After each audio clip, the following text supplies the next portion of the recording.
Okay, hello everyone, we're back. So now we are at the Union Hall where the Looney Tunes were having a meeting, and Pound enters and says, "You are now our prisoners."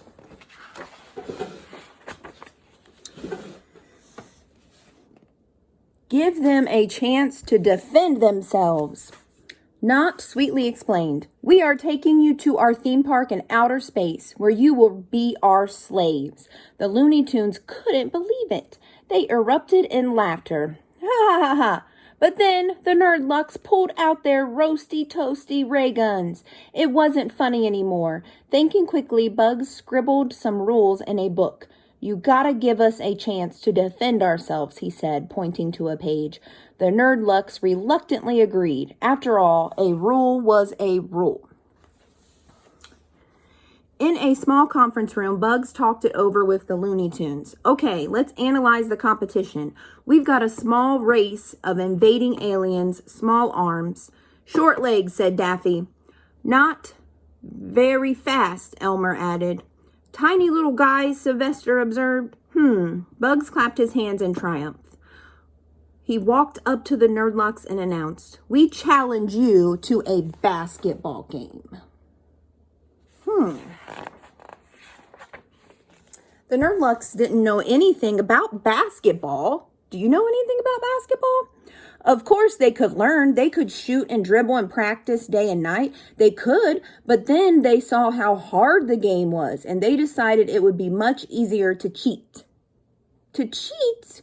Using a mysterious purple vapor, the Nerdlucks went to professional basketball games and stole the talent from some of the greatest players on the planet, including Patrick Ewing, Charles Barkley, Sean Bradley, Muggsy Boggs, and Larry Johnson. Suddenly, these 5 basketball stars couldn't run, shoot, or jump. Here they are the next day. The next day on television, an announcement reported, in a shocking development, 5 players have been placed on the disabled list in the last 24 hours, all suffering from the same mysterious ailment. This could only mean trouble for the Looney Tunes.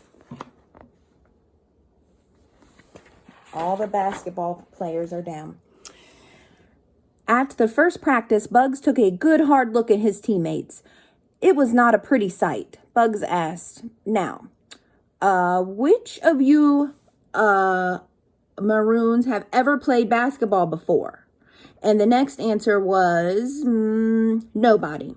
Next, it was the aliens' turn to practice. As they warmed up, the little Nerdlucks looked ridiculous. Daffy sneered, "Too bad you can't practice getting taller, boys." But hold on. Hold on to your gym shorts. Each of the aliens drank a vial of purple liquid.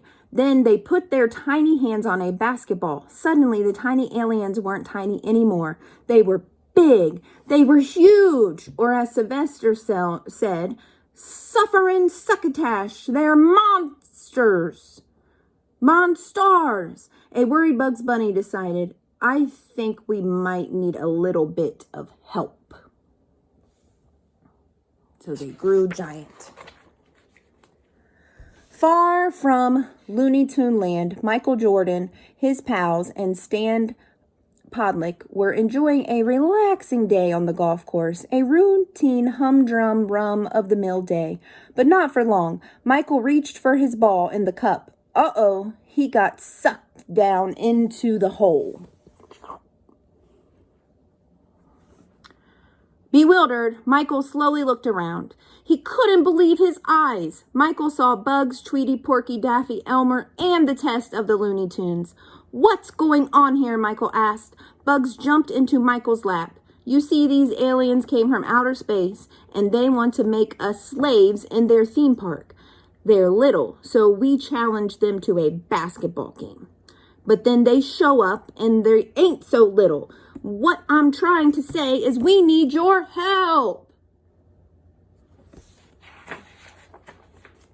Michael soon realized he was with a wild, crazy cast of characters. "You guys are nuts." Porky shook his head. Correction, we are Looney Tunes. Crash! Suddenly the rude and crude monsters stirred into the room, right through the wall, where the mean team, Pound said menacingly. Where the mean team?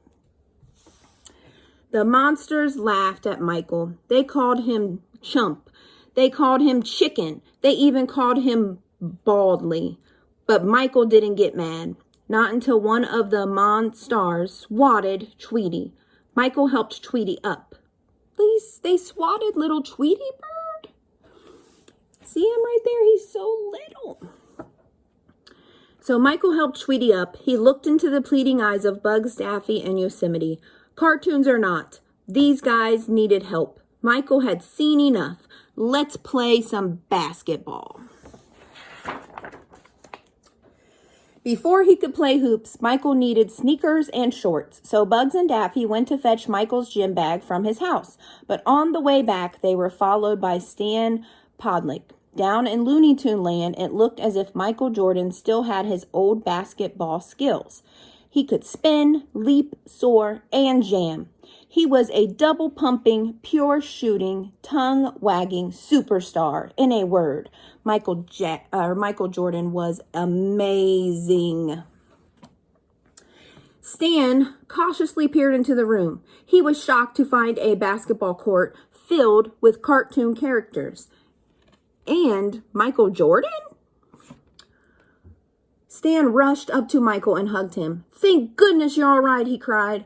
Come on, Stan, Michael said. Don't hug me. Boundaries, Stan, boundaries. Not all friends like hugs. Finally, it was the night of the ultimate game. The stadium announcer roared, Ladies and gentlemen, the starting lineup for the Toon Squad. One by one, the players were introduced. The Tasmanian Devil, Lola Bunny, Daffy Duck, Bugs Bunny, and Michael Jordan. Everyone was pumped and confident until the challengers arrived. The Monstars looked mean, nasty, brutal, and not even nice. There's Michael Jordan looking at one of those Monstars. During the first half, the Monstars plummeted the Toon Squad. They ran over players. They stole the ball, slammed monster jams, and injured perfectly harmless cartoon characters. The only bright spot for the Toon Squad was the outstanding play of Michael Jordan. But despite Michael's high-flying heroics, the first half ended with the score. Monstars 64, Toon Squad 18. So that's the first half.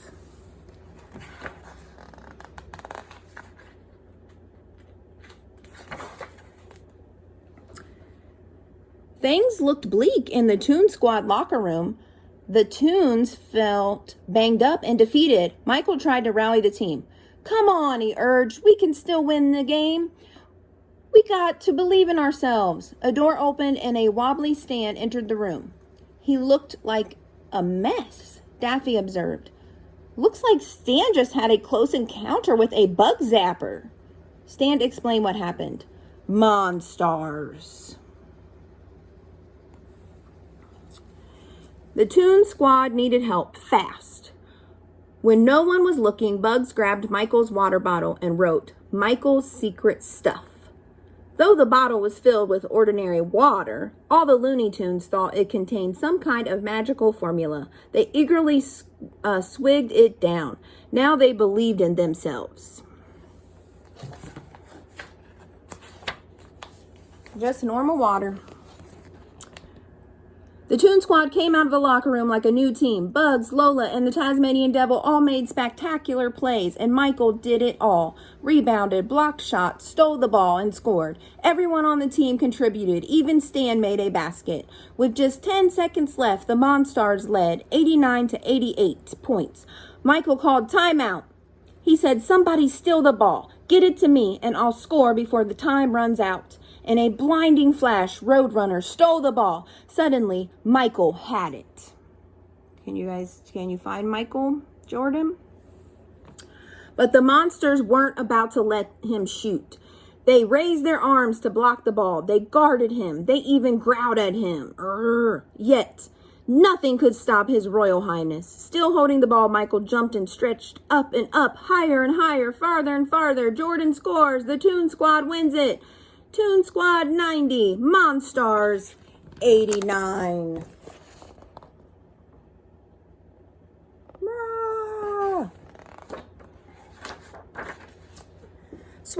Hammer was furious, but the Monstars were bigger than he was. They weren't afraid of him anymore, so they sent him on a long trip into space.